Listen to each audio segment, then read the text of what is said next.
how to post a Roblox profile picture. So you will need a phone to do this, or you will need your Android or iOS device. Just open up your Roblox on one of those devices. Once you have that, you just need to simply open up your Roblox app. Once you're there, just tap on your avatar on the bottom middle part of your screen. Then this will open up. Once you're there, you simply need to tap on your profile here on the left side, top left side, just below the arrow icon.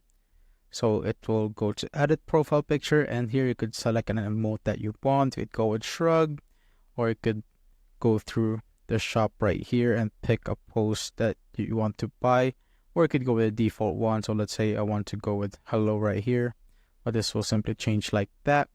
And now just simply tap on next, and you could either zoom in, zoom out if you want. You could also rotate it just like so. And once you're done, you simply need to tap on next, and as you can see, it will show the preview. And if you're done, just tap on save. As you can see, profile picture change.